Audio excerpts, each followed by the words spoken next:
I think the concern about inaccurate information is perfectly valid and a legitimate thing for us to worry about in an ecosystem where information travels so quickly. It's not an illegitimate thing to be concerned about. But you can't have one side lie, call the other side out for its lies, and then go, only that is misinformation. What we say, that's, oh yeah, we said it, but we forgot about it. It's fine. Also, you can't do that. There's this inherent problem with business being entangled in information. And that's what happened when these tech companies exploded. Right. So business, an enormous business, not small business, business like Google and Facebook and Apple, and these are huge businesses. And all of a sudden they are in charge of information, not necessarily Apple, but in a way, because they have like banned people from the Apple store and banned people from... But it's their businesses, enormous businesses, but they're super left-wing. Not just super left-wing, like super woke left-wing, which is like kind of the craziest version of it, where it just, there's no room for negotiation. There's anybody who disagrees is a fascist. It gets like real weird. It gets real weird with ideas. So you have, for the first time ever, human beings are capable of, just with a device they carry around with them that has unbelievable amounts of power. That device has, first of all, you can be on it for like, what, 20 hours now, the new ones? They're like 20-hour battery life of just you staring at a fucking screen all day.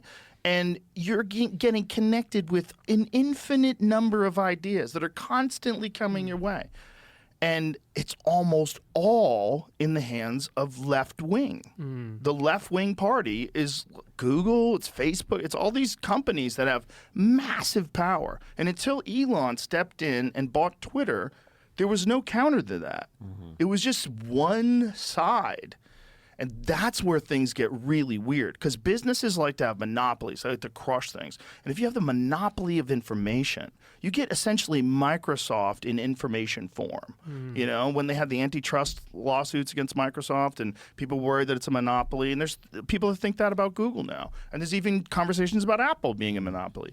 Businesses love that. They love to kick ass. You know, they love to fucking dominate the business. Your goal, if you run a business, you literally have a obligation to your shareholders that you continually grow the business. Well, there's only one way to do that, kids. You got to kick some fucking ass.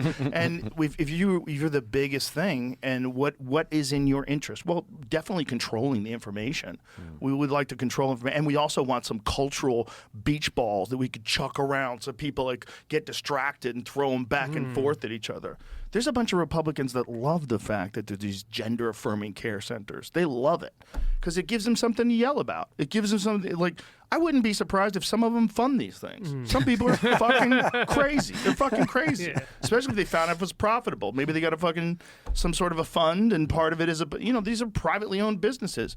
The whole thing is just human tribal characteristics applied to the way we're supposed to like coexist with each other and share the space.